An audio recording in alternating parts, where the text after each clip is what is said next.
Hello दोस्तों। Bihar DElEd के बाद अब हम लोग बिहार बीएड इंट्रांस एग्ज़ाम का तैयारी करने वाले हैं। आप लोगों ने काफ़ी सारा प्यार दिया तो सोचो क्यों ना बिहार बीएड का आप लोगों का तैयारी करवाया जाए। तो मैं आपके लिए बिहार बीएड का सोच रहा हूँ कि पर डे आपके लिए क्वेश्चन करवाया जाए। लेकिन दोस्तों, मैंने आपको जितना डीएलएड में पढ़ाया था आप ईमानदारी पूर्वक बोलिए, सारा क्वेश्चन दोस्तों वहीं से आया था। इतना मैं आपको गारंटी दे करके कहता हूँ। आगे जो भी क्वेश्चन पूछा जाएगा मैं पूरा प्रीवियस ईयर क्वेश्चन देख करके आगे का पैटर्न को हमने तैयार किया है। क्वेश्चन बिल्कुल हूबहू इसी टाइप का क्वेश्चन पूछने वाला है। तो चलिए, पहला क्वेश्चन आपके सामने में है, माई एक्सपेरिमेंट विथ ट्रूथ किसकी आत्मकथा है। जैसा कि आप सब जानते हैं कि हम काफ़ी डिस्कशन के साथ क्वेश्चन को आपको बताते हैं। दोस्तों, माई एक्सपेरिमेंट विथ ट्रूथ ये जो है इंग्लिश में लिखा हुआ है। इसी को अगर हिंदी में बोले तो बोलते हैं मेरे सत्य के साथ प्रयोग। क्या बोलते हैं? मेरे सत्य के साथ प्रयोग। पूछेगा यह किताब किसका है, तो दोस्तों ये किताब किसका है? महात्मा गांधी का है। आप ये बात याद रख लीजिएगा। और महात्मा गांधी का एक और किताब का नाम याद रख लीजिएगा, हिंद स्वराज। क्या याद रख लीजिएगा? हिंद स्वराज और माई एक्सपेरिमेंट विथ ट्रूथ, ये दोनों किताब किसका है? महात्मा गांधी का। और महात्मा गांधी का 4 गो पत्रिका आप याद रख लीजिएगा। यंग इंडिया, पहला क्या याद रख लीजिएगा? Young India. दूसरा याद रख लीजिएगा नवजीवन। क्या याद रख लीजिएगा? नवजीवन। तीसरा याद रख लीजिएगा हरिजन। क्या याद रख लीजिएगा? हरिजन। चौथा आप याद रख लीजिएगा इंडियन ओपिनियन। क्या याद रख लीजिएगा? Indian opinion. दोस्तों ये चारों पत्रिका किसका है? ये चारों महात्मा गांधी का है। और अब हम कुछ लोग महात्मा गांधी का उपाधि को देखते हैं। दोस्तों, महात्मा गांधी का कई सारा उपाधि है। जैसे इसको हम केसर ए हिंद के भी नाम से जानते हैं। किस नाम से जानते हैं? केसर ए हिंद के नाम से जानते हैं। और इसको हम लोग बापू बापू के भी नाम से जानते हैं। पूछेगा बापू किसने कहा था, तो आपको बताना है कि JL नेहरू, जवाहरलाल नेहरू ने कहा था। अगर महात्मा गांधी को पूछेगा महात्मा गांधी को राष्ट्रपिता किसने किया था, तो SC बोस, सुभाष चंद्र बोस ने कहा था। वहीं पूछे कि महात्मा गांधी को आधा नंगा फकीर किसने कहा था, तब आप बताइएगा विंस्टन चर्चिल, जो इंग्लैंड के उस समय प्रधानमंत्री था। अगर वही पूछे महात्मा गांधी को देशद्रोही फकीर किसने कहा था, तो आपको बताना है फ्रैंक मोरेंस। क्या बताना है? Frank moraines. अगर पूछे कि महात्मा गांधी को बाबा मलंग किसने कहा था, तो आप बताइएगा खान अब्दुल गफ्फार खान। दोस्तों इतना नाम है महात्मा गांधी का, आप याद रख लीजिएगा। और खान अब्दुल गफ्फार खान को हम लोग कहते हैं सीमांत गांधी के नाम से हम लोग जानते हैं। किस नाम से जानते हैं? सीमांत गांधी के नाम से जानते हैं। इतना बात आप याद रख लीजिएगा। अच्छा, रविन्द्रनाथ टैगोर का किताब का नाम आप याद रख लीजिएगा, द पोस्ट ऑफिस। पूछेगा द पोस्ट ऑफिस नामक बुक किसका है? रविन्द्रनाथ टैगोर का है। ये बात याद रख लीजिएगा। दोस्तों, मदन मोहन मालवीय ये वही व्यक्ति है जिन्होंने 1916 में BHU का स्थापना किया था। ये भी बातें आप याद रख लीजिएगा। इसको हम लोग महामना के नाम से जानते हैं। किस नाम से जानते हैं? महामना के नाम से जानते हैं। दोस्तों ये रहा पहला प्रश्न। जैसा कि जानते हैं मैं काफ़ी डिस्कशन के साथ आपको बताता हूँ। मैं वही प्रश्न बताता हूँ जो आपको आज तक एग्जाम में आया है और आएगा और आते रहेगा। अपडेट करके भी मैं बताता हूँ जो क्वेश्चन पूछा गया है। इसलिए आप लोग कॉपी पेन ले करके बैठे। दोस्तों बहुत जल्द डिजिटल बोर्ड आप लोगों के लिए तैयार है, आप लोग टेंशन न लीजिए। आप फिलहाल अगर आपको PDF चाहिए तो आप मेरे टेलीग्राम चैनल पर जाइए, वहाँ पर सर्च कीजिए इतिहास की दुनिया 99, वहाँ से आप ले सकते हैं। चलिए, दूसरा नंबर का प्रश्न है, सर की उपाधि किसने वापस की थी। हम लोग दोस्तों जानते हैं कि 1919 में हुआ था जालियांवाला हत्याकांड। जालियांवाला हत्याकांड में काफ़ी लोग मारा गया था, जिससे दुखी होकर के रविन्द्रनाथ टैगोर ने सर नाइटहुड, सर नहीं, सर का पूरा नाम क्या है? सर नाइटहुड की उपाधि को त्याग दिया था। कौन त्यागा था सर नाइटहुड का उपाधि? रविन्द्रनाथ टैगोर ने त्यागा था। साथ साथ एक व्यक्ति और त्यागा था। वो कौन त्यागा था? वो था मैम जी, महात्मा गांधी ने त्यागा था। इसमें कौन सा उपाधि को त्यागा था? केसर ए हिंद के उपाधि को। पूछेगा किसने लौटाया था अंग्रेजों को, तो महात्मा गांधी ने लौटाया था। क्यों? 1919 के एक्ट के कारण। आप ये बात याद रख लीजिएगा। सुभाष चंद्र बोस के बारे में याद रख लीजिएगा। दिल्ली चलो का नारा किसने दिया था? सुभाष चंद्र बोस ने दिया था। और जय हिंद का भी नारा किसने दिया था? तो सुभाष चंद्र बोस ही ने दिया था। बाल गंगाधर तिलक से 2 क्वेश्चन काफ़ी फेमस है जो आपका एग्जाम में पूछा जाता है। इसका किताब का नाम आप याद रख लीजिएगा। पहला इसका किताब का नाम है गीता रहस्य। क्या है? गीता रहस्य नामक पुस्तक पूछेगा किसका है, तो बाल गंगाधर तिलक का है। और इसका पत्रिका याद रख लीजिएगा। एगो को कहते हैं मराठी, दूसरा को कहते हैं केसरी। क्या कहते हैं, केसरी। दोस्तों जो ये मराठी था ना, ये मराठी भाषा में नहीं था, ये इंग्लिश भाषा में था। कौन भाषा में था, इंग्लिश भाषा में था। लेकिन जो केसरी था ये जो था ये मराठी भाषा में था। आप ये बात याद रख लीजिएगा। कंप्लीट दूसरा नंबर का भी प्रश्न हो गया। नेक्स्ट प्रश्न की ओर हम लोग बढ़ते हैं। अगला प्रश्न है 1919 के अधिनियम को क्या कहा जाता है। दोस्तों 1919 के अधिनियम को हम लोग कहते हैं मोंटेग्यू चेम्सफोर्ड सुधार के नाम से जानते हैं, इसलिए इसका ऑप्शन सी क्या हो जाएगा, बिल्कुल राइट हो जाएगा। चलिए मैं और भी कुछ क्वेश्चन को बताता हूं।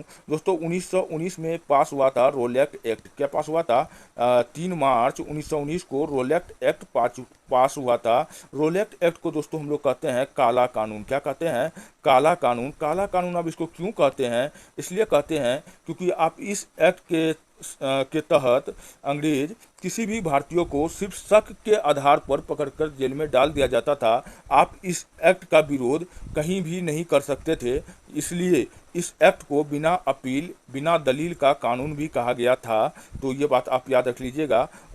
चलिए इसके बारे में मैंने आपको बताया। अच्छा, ऑप्शन में है वर्नाकुलर प्रेस एक्ट।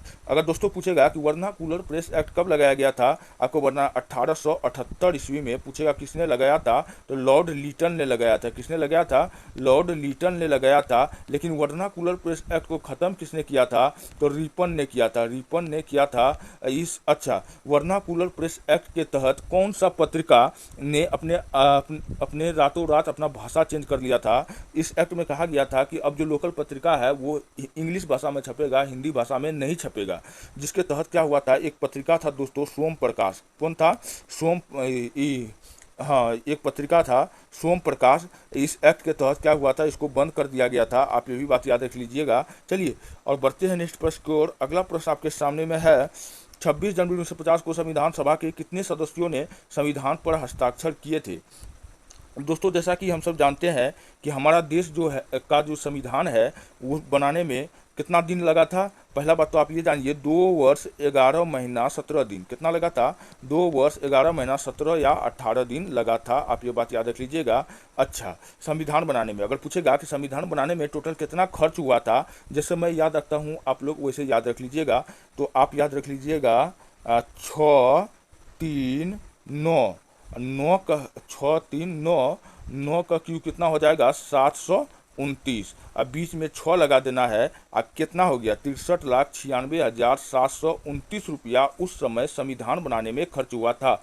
और हमारा संविधान जो है, हमारा संविधान 60 देश के संविधान से लिया गया है। क्वेश्चन पूछे भारत का संविधान कितने देशों से लिया गया है, तो टोटल 60 देश से लिया गया है। और हमारा संविधान जो अगर पूछेगा भारत का पहला संविधान कौन सा है, तो आपको बताना है नेहरू रिपोर्ट। क्या बताना है, नेहरू रिपोर्ट। और इस संविधान का काफ़ी ज़्यादा विरोध हुआ था, जिसके बाद में एक व्यक्ति आता है 1934 ईस्वी में। कब आता है, 1934 ईस्वी में, जिसका नाम रहता है M.N. रॉय। क्या रहता है, M.N. रॉय।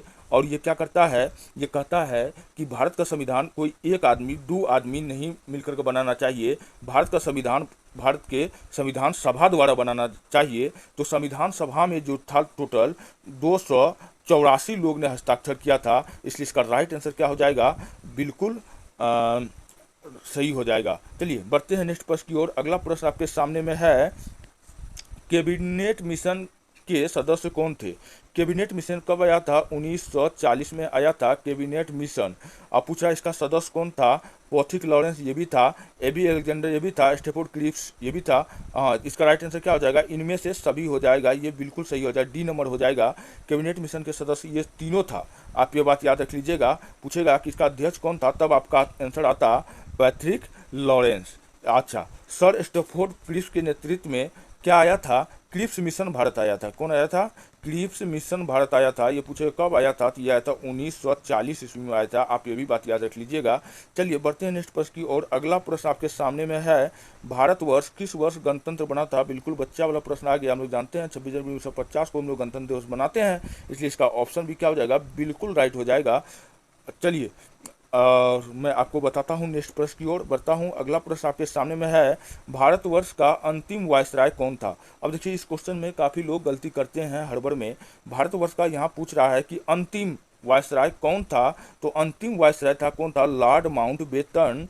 इन्हीं के कार्यकाल में आया था माउंटबेटन प्लान 3 जून 1947 को आया था, जिसमें बताया गया था कि हम भारत का विभाजन करके 2 हिस्सों में बांट देंगे, जिसका एक हिस्सा हिंदुस्तान तो दूसरा हिस्सा पाकिस्तान कहलाएगा। तो ये वही लॉर्ड माउंटबेटन है जिन्होंने जो भारत का अंतिम वायसराय था। अच्छा, अगर यही पूछता कि भारत का प्रथम भारतीय वायसराय कौन था, तब आपको बताना है चक्रवर्ती राजाजी गोपालाचारी। इसका नाम है गोपालाचारी। गोपालाचारी को प्रेम से हम लोग क्या कहते हैं, महात्मा गांधी ने इसको राजा जी का उपाधि दिया था। आप ये भी बात याद रख लीजिएगा दोस्तों। एक यहाँ पर क्वेश्चन ऑप्शन में है, इसका राइट आंसर और क्या हो जाएगा, भारतवर्ष का अंतिम वायसराय कौन था, तो यहाँ पर चक्रवर्ती राजाजी गोपालाचारी हो जाएगा। अच्छा, लाल बहादुर शास्त्री। जब भी बात लाल बहादुर शास्त्री का हो तो आप याद रख लीजिएगा कि लाल बहादुर शास्त्री ने एक नारा दिया था, जय जवान जय किसान। तो जय जवान जय किसान में आप एक बात याद रख लीजिए, इसके समय में काफ़ी क्या हो गया था, अकाल पड़ गया था। जब अकाल पड़ गया था तो उन्होंने कहा था कि जितना भी किसान लोग है हफ्ता में एक दिन क्या करेगा, उपवास करेगा, और उपवास जो करेगा सिर्फ पानी पी करके रहेगा, जिससे क्या होगा कि अनाज बचेगा। तो इनकी बात को किसान ने माना था, जिसके बाद लाल बहादुर शास्त्री ने क्या किया, एक नारा दिया, जय जवान जय किसान। और लाल बहादुर शास्त्री के समाधि स्थल को पूछेगा हम लोग किस नाम से जानते हैं, तो आपको बताना है कि लाल बहादुर विजय घाट। किस नाम से जानते हैं, विजय घाट। आप ये भी बात याद रख लीजिएगा। चलिए हम लोग और ऑप्शन डी में क्या है, रेड क्लिफ। अच्छा, इंडिया और पाकिस्तान का विभाजन पूछेगा कि कौन सा रेखा कर रहा है, तो आपको बताना रेड क्लिफ रेखा कर रहा है। जब क्वेश्चन जैसा पूछेगा आप वैसा जवाब दीजिएगा। नेक्स्ट प्रश्न की ओर हम लोग बढ़ते हैं। अगला प्रश्न आपके सामने में है, भारतीय राष्ट्रीय कांग्रेस की स्थापना कब हुआ है, तो हमको पता है कि 28 दिसंबर, कब, 28 दिसंबर 1985 ईस्वी को भारतीय राष्ट्रीय कांग्रेस का स्थापना हुआ है। पूछेगा किसने किया था, तो आपको बताना है कि किसने किया था, तो A.O. ह्यूम ने किया था। किसने किया था, A.O. ह्यूम ने किया था। पूछेगा भारतीय राष्ट्रीय कांग्रेस का प्रथम अध्यक्ष कौन था, तो W.C. बनर्जी, यानी कि वेमेश चंद्र बनर्जी। क्या था, वेमेश चंद्र बनर्जी। अगर पूछेगा भारतीय राष्ट्रीय कांग्रेस का प्रथम महिला अध्यक्ष कौन था, तो आपको बताना है सरोजिनी नायडू। क्या बताना है, सरोजिनी नायडू। अगर पूछेगा भारतीय राष्ट्रीय कांग्रेस का प्रथम पारसी अध्यक्छ कौन था, दादा भाई नौरोजी। कौन था, दादा भाई नौरोजी। दोस्तों, दादा भाई नौरोजी वही व्यक्ति है जिन्होंने सर्वप्रथम प्रति व्यक्ति आय को निकाला था, और इसका किताब का नाम क्या है, द ब्रिटिश अनरूल्ड इंडिया। इस किताब में इन्होंने बताया था कि भारत का प्रति व्यक्ति आय कितना है, 20 रुपया है। आप ये बात याद रख लीजिएगा। चलिए हम लोग बढ़ते हैं नेक्स्ट प्रश्न की ओर। अगला प्रश्न आपके सामने में है, स्वतंत्र भारत के प्रथम राष्ट्रपति कौन थे। बिल्कुल बच्चा वाला प्रश्न आ गया है। हम लोग जानते हैं कि जब हमारा देश भारत आज़ाद हुआ था, तो उस समय जो था हमारा देश का जो राष्ट्रपति कौन था, वो था राजेंद्र प्रसाद था। ये हमारे बिहार के सिवान जिला से हैं। आप ये बात याद रख लीजिएगा। अच्छा दोस्तों, डॉक्टर राजेंद्र प्रसाद जब इसको राष्ट्रपति बनाया गया तो इनका कोई भी विरोध नहीं किया, कि चूँकि राजेंद्र प्रसाद एक अच्छे आदमी थे, इसके कारण इसका कोई भी विरोध नहीं किया। इसलिए डॉक्टर राजेंद्र प्रसाद को हम लोग अजात शत्रु के नाम से जानते हैं। किस नाम से जानते हैं, अजात शत्रु, मतलब जिसका कोई अभी तक दुश्मन नहीं हो, उसी को हम लोग कहते हैं अजात शत्रु। अच्छा, डॉक्टर राजेंद्र प्रसाद के समाधि स्थल को पूछेगा हम लोग किस नाम से जानते हैं, आपको बताना है महाप्रयाण घाट। क्या बताना है, महाप्रयाण घाट। आप ये भी बात याद रख लीजिएगा। चलिए हम लोग बढ़ते हैं नेक्स्ट प्रश्न की ओर। अगला प्रश्न आपके सामने में है, जय हिंद का नारा किसने दिया। दोस्तों, मैंने आपको बताया था कि जय हिंद बोले, या दिल्ली चलो बोले, या तुम मुझे खून दो मैं तुम्हें आज़ादी दूंगा, ये तीनों नारा किसका है, ये तीनों नारा है सुभाष चंद्र बोस का है। इसलिए इसका ऑप्शन डी क्या हो जाएगा, बिल्कुल राइट हो जाएगा। और दोस्तों, सुभाष चंद्र बोस ने क्या किया था, फॉरवर्ड ब्लॉक का स्थापना किया था। आप ये बात याद रख लीजिएगा। भगत सिंह से कुछ क्वेश्चन याद रख लीजिएगा। भगत सिंह पूछेगा, अगर पूछे तब आपको बताना है, इन्होंने नौजवान सभा का स्थापना किया था। किसका स्थापना किया था, नौजवान सभा का स्थापना किया था। आप ये भी बात याद रख लीजिएगा। अच्छा, आई भगत सिंह का मृत्यु जेपी सैंडर्स के हत्या के आरोप में लगाकर इनको मृत्यु दिया गया था। चलिए हम लोग बढ़ते हैं नेक्स्ट प्रश्न की ओर। अगला प्रश्न आपके सामने में है, तहकीक ए हिंद किसकी यात्रा वृत्तांत है। तहकीक एक हिंद दोस्तों किसका है, ये है अल-बरूनी का। किसका है, अल-बरूनी का है। पूछेगा कि अल-बरूनी किसके समय भारत आया था। दोस्तों, अल-बरूनी जो आया था गजनवी के समय भारत आया था। ये भी बात याद रख लीजिएगा। अच्छा, इब्न बतूता पूछेगा कि इसका राइट आंसर तो ये हो जाएगा, लेकिन मैं कुछ और आपको बताता हूँ। इब्न बतूता पूछेगा कि किसके समय भारत आया था, तो आपको पता है MBT, मोहम्मद बिन तुगलक के समय भारत आया था। और इसका किताब का नाम पूछे क्या था, तो आपको बताना है रेहला। क्या बताना है? रेहला इनका बुक का नाम है। अच्छा, अब मोहम्मद बिन तुगलक को हम लोग पागल बादशाह, सनकी सुल्तान, रक्त पिपासु सुल्तान, अंतः विस्मयकारी का मिश्रण, रक्त पिपासु सुल्तान, स्वप्नशील बादशाह, ये सब का भी नाम से हम लोग जानते हैं।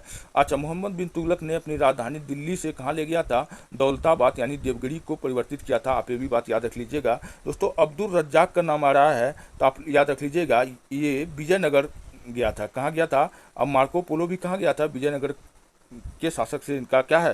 संबंध है। आप ये बात याद रख लीजिएगा। चलिए बढ़ते नेक्स्ट प्रश्न की ओर। अगला प्रश्न आपके सामने में है, इंग्लिश ईस्ट इंडिया कंपनी की स्थापना कब हुआ था? तो हम लोग जानते हैं कि ईस्ट इंडिया कंपनी का स्थापना 1600 ही ईस्वी में हो गया था, लेकिन औरंगजेब के मरने के बाद, औरंगजेब कब मरा था? 1707 ईस्वी में। तब जाकर के क्या हुआ? अंग्रेजों ने पूरा भारत में अपना अधिकार स्वीकार कर लिया। लेकिन जब तक औरंगजेब था तब तक इन्होंने कुछ नहीं किया, क्योंकि औरंगजेब की मृत्यु 1707 में हो जाता है, जिसके कारण क्या होता है कि अंग्रेजों का वर्चस्व बढ़ जाता है।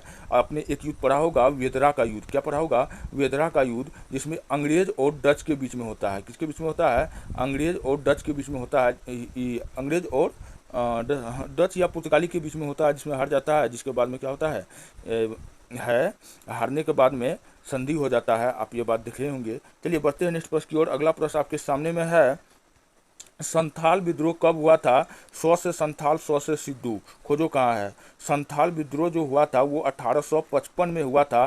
किसके नेतृत्व में हुआ था? तो आपको बताना है सिद्धू और कानू। सिद्धू और कानू के नेतृत्व में कौन सा विद्रोह हुआ था? तो संथाल विद्रोह हुआ था। आप ये बात याद रख लीजिएगा। नेक्स्ट प्रश्न की ओर हम लोग बढ़ते हैं। अगला प्रश्न आपके सामने में है, किस गवर्नर जनरल ने महलवाड़ी व्यवस्था को लागू किया था? दोस्तों, वो क्या था? Lord batting, Lord William batting ने किया था। दोस्तों, यही व्यक्ति था जिन्होंने 1829 ईस्वी में राजा राम मोहन राय की सहायता से भारत में सती प्रथा पर बैन लगाया था। आप ये बात याद रख लीजिएगा।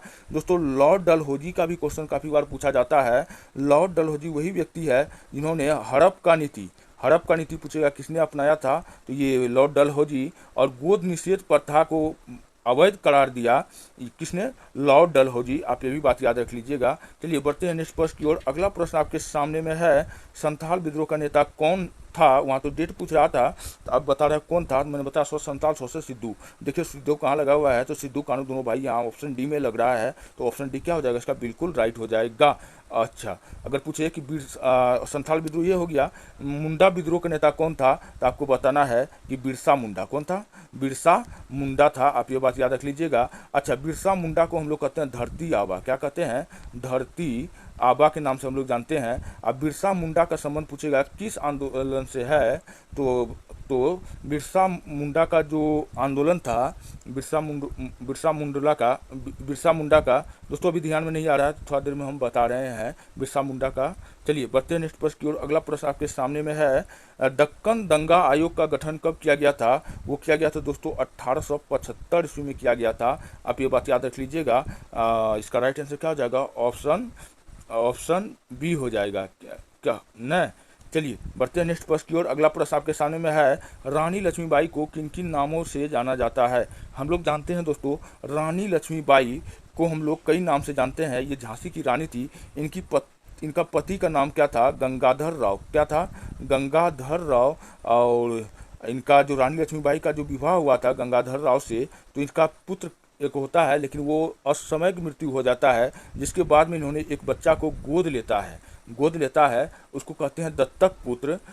दामोदर दास को गोद लेता है। जब ये गोद लेता है तो क्या होता है कि अंग्रेज कहता है कि नहीं, गोद लियल संतान गद्दी पे नहीं बैठेगा, उसको हड़पना था। लॉर्ड डलहौजी के बारे में बताया था मैंने आपको कि उन्होंने हड़प्पा नीति का पालन करता था, तो गोद निषेध प्रथा के तहत। लेकिन रानी लक्ष्मीबाई क्या कहा? हम युद्ध लड़ेंगे। युद्ध लड़ा, और लड़ते लड़ते एक ऐसी रानी थी, एक ऐसी महिला थी जिन्होंने अंग्रेजों को छक्के छुड़ा दिए थे। आप ये बात याद रख लीजिएगा। रानी लक्ष्मीबाई को हम लोग कई नाम से जानते हैं, जैसे अगर पूछे छबीली बाई, मनु, मणिकर्णिका, ये तीनों नाम से हम लोग जानते हैं। किसको? रानी लक्ष्मीबाई को हम लोग जानते हैं। दोस्तों, अगर पूछेगा कि रानी लक्ष्मीबाई को छबीली कौन कहता था, तो आपको बताना उनके दादाजी प्यार से कहा करते थे। छबीली बाई कौन कहा करता था, उनके दादाजी। अच्छा, और और कौन कहता था, छबीली बाई। छबीली बाई प्यार से उनको दादाजी कहता था, हाँ सही बात है। चलिए बढ़ते हैं नेक्स्ट प्रश्न की ओर। अगला प्रश्न आपके सामने में है, अवध में 1857 के क्रांति के नेतृत्व किसने किया था। देखिए दोस्तों, ये अवध आ गया, तो अवध आ गया है, तो अवध हम लोग जानते हैं लखनऊ वाला क्षेत्र में हो गया। तो लखनऊ से हम लोग जानते हैं बेगम हजरत महल। क्या जानते हैं, बेगम हजरत महल। बेगम हजरत महल को हम लोग कहते हैं महक पड़ी। क्या कहते हैं, महक पड़ी। आप एक बात याद रख लीजिएगा। और लक्ष्मीबाई के बारे में तो अभी तो तुरंत हम आपको बतेबे किए हैं ना, तो आप ये भी बात याद रख लीजिएगा। और अगला प्रश्न की ओर हम लोग बढ़ते हैं। नेक्स्ट प्रश्न आपके सामने में है, 1857 के विद्रोह के समय भारत का गवर्नर जनरल कौन था। तो भारत का गवर्नर जनरल उस समय था, कौन था, क्लाइव बेंटिंग कैनिंग डलहौजी और बेंटिंग कैनिंग। अच्छा 1857 के विद्रोह के समय ने पूछा बात का गवर्नर जनरल, तो आपको बताना है लॉर्ड कैनिंग। कौन था, लॉर्ड कैनिंग। इसका राइट आंसर क्या हो जाएगा, ऑप्शन सी हो जाएगा। आप ये बात याद रख लीजिएगा। अच्छा, क्लाइव यानी रॉबर्ट क्लाइव पूछेगा कि ये कौन सा युद्ध में सम्मिलित था, तो ये प्लासी का युद्ध में सम्मिलित था। कौन था, प्लासी का युद्ध का नेतृत्व किया था। आप ये भी बात याद रख लीजिएगा। बैटिक ने क्या किया था, राजा राम मोहन राय से मिल करके सती प्रथा पर बैन लगाया था। लॉर्ड डलहौजी गोद निषेध प्रथा हड़प की नीति के लिए वो जाना जाता है। चलिए बढ़ते हैं नेक्स्ट प्रश्न की ओर। अगला प्रश्न आपके सामने में है, 1857 के क्रांति का तत्कालिक कारण क्या था। हम लोग जानते हैं दोस्तों, 1857 का जो क्रांति हुआ था, इसका एक ही कारण था, चर्बी वाला कारतूस। क्या कारण था, चर्बी वाला कारतूस। इसलिए इसका ऑप्शन सी बिल्कुल राइट हो जाएगा। मैं आपको बताता हूं कि इसका क्यों 1857 का क्रांति हुआ था। क्योंकि जो पहले एक बंदूक आता था, पुराना बंदूक जिसको कहते हैं इनफील्ड राइफल। क्या कहते थे, इनफील्ड राइफल। इसके जगह पर नया लाया ब्राउन बेस। क्या लाया, ब्राउन बेस। इसमें क्या करता है, एक बार गोली भर देता है, धर धर धर धर धर धर डालते जाता है और मारते जाता है। जैसे आपने बॉर्डर मूवी में सनी देओल को देखा होगा। तो लेकिन उसमें एक बात था कि उसका कारतूस को दांत से खींचना पड़ता था। बंदूक का कारतूस को किससे खींचना पड़ता था, दांत से खींचना पड़ता था। और लेकिन दोस्तों, ये अफवाह फैला दिया गया था कि जो नए बंदूक है, इसमें क्या है, गाय और सुअर का चर्बी मिला हुआ है। दोस्तों, अगर गाय का चर्बी अगर मिला हुआ है तो हिंदू नफरत करेगा, अगर सुअर का चर्बी मिला हुआ है तो मुस्लिम नफरत करेगा। तो इसका राइट आंसर आपको समझ में आया होगा कि 1857 की क्रांति का तत्कालिक कारण क्या था, चर्बी वाला कारतूस। अच्छा, 10 मई से 1857 का क्रांति शुरू हुआ था। कब से, 10 मई से शुरू हुआ था। आप ये बात याद रख लीजिएगा। पूछे कहाँ से शुरू हुआ था, बताना मेरठ छावनी से हुआ था। कहाँ से हुआ था, मेरठ छावनी से हुआ था। चलिए बढ़ते हैं नेक्स्ट प्रश्न की ओर। अगला प्रश्न आपके सामने में है कि निम्न में से किसने मोहनजोदड़ो की उत्खनन की थी। हम लोग जानते हैं हड़प्पा सभ्यता का खोज 1921 ईस्वी में किसने किया था, पंडित दयाराम साहनी ने किया था 1921 ईस्वी में। जबकि राखल दास बनर्जी इन्होंने 1922 में, कब, 1922 ईस्वी में खोज किया था, मोहनजोदड़ो का खोज किया था। दोस्तों, मोहनजोदड़ो को हम लोग कहते हैं सिंधु का बगीचा या मृतकों का टीला। आप ये बात याद रख लीजिएगा। दोस्तों, ये रहा टोटल आज का प्रश्न। अगर आपको वीडियो अच्छा लगता है, हेल्पफुल लगता है, तब आप हमारे चैनल को सब्सक्राइब कीजिए और वीडियो को लाइक कीजिए, जितना सके अपने दोस्तों में भेजिए। मिलते हैं नेक्स्ट वीडियो में। धन्यवाद। थोड़ा आप लोग भी सपोर्ट कीजिए, क्योंकि हर एक छोटा चैनल आप लोग के सहयोग से ही बड़ा बनता है, और ये चैनल को अपना ही चैनल समझिए। आप लोग अगर यूट्यूबर हैं कोई, तो आप हमसे संपर्क कीजिए। हमसे जितना होगा मैं आपके लिए उतना ज़रूर करूँगा। चलिए, आप मन लगा करके पढ़िए, सिलेक्शन आपका फिक्स है। मिलते हैं नेक्स्ट वीडियो में। धन्यवाद।